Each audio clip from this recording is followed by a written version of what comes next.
சொல்கிறான், மேலும் கூறுங்கள், அல்லாஹ்விடத்தில் இத்தீயவர்களின் கதியை விட இன்னும் மோசமான கதியுடையரை பற்றி நான் உங்களுக்கு அறிவிக்கட்டுமா? எவர்களை அல்லாஹ் சபித்தானோ, எவர்கள் மீது கோபம் கொண்டானோ, மேலும் எவர்களில் சிலரை குரங்குகளாகவும் பன்றிகளாகவும் மாற்றினானோ.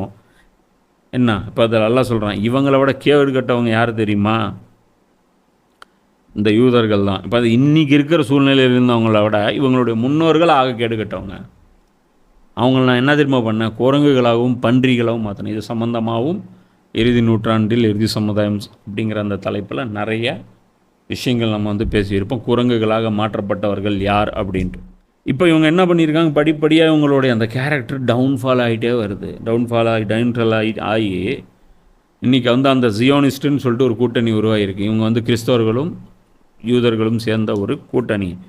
இவங்க என்ன பண்ணுறாங்க அப்படின்னா, சாத்தான்களையே இப்போ டைரெக்டாக வணங்க ஆரம்பிச்சிட்டாங்க. அதுதான் அல்லாஹ் சொல்கிறான், மேலும் எவர்கள் தாக்கூத்துக்கு அடிபணிந்தார்களோ அத்தகையவர்கள் அவர்களை விடவும் மிகவும் தரம் கெட்டவர்கள், மேலும் அவர்கள் செம்மையான பாதையிலிருந்து வெகு தூரம் விலகி சென்றவர்கள் ஆவார்கள்.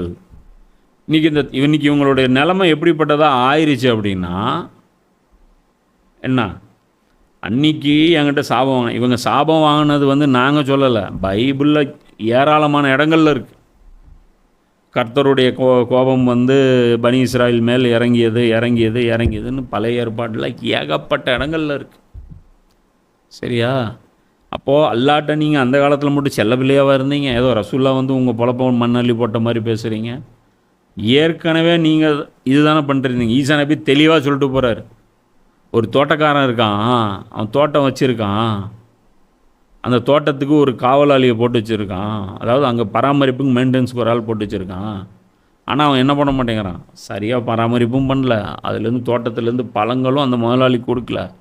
அதனால் அந்த முதலாளி என்ன பண்ணிட்டாரு, அவனை வெளியே துரத்தி விட்டு பழம் கொடுக்கும் ஒரு நபரை வந்து நியமிச்சிட்டாரு. அவர் தான் ரசூல்லா. தாக்கூத்து வந்து இவங்க கட்டுப்படுறாங்க. எந்த அளவுக்கு ஆகிட்டாங்கன்னா, டைரெக்டாக சைத்தானே வணங்குறாங்க. சாட்டானிக் டெம்பிள் இருக்குது. கேட்டால் என்ன சொல்கிறாங்க, இன்றைக்கி இந்த ஜியோனிஸ்டோடைய சீக்ரெட் ரிச்சுவல்ஸ் இருக்குது, சீக்ரெட் டெம்பிள் இருக்குது, சீக்ரெட் லாட்ஜ் இருக்குது, சீக்ரெட் சொசைட்டி இருக்குது. சாத்தானை நேரடியாக வணங்கும் அளவுக்கு இவங்களுடைய தரம் தாழ்ந்து போச்சு. அந்த அளவுக்கு வந்து அவங்க என்ன பண்ணியிருக்காங்க, தரம் மட்டமாக இவங்களுடைய அந்த கேரக்டர் வந்து டவுன்ஃபால் ஆகிருக்கு. ஸோ இதெல்லாம் நம்ம பார்த்து படிப்புன்னு எடுத்துக்கணும். புரியுதா? இதே ஸ்டாண்ட் தான் இன்றைக்கி முஸ்லீம்களும் எடுக்கிறாங்க.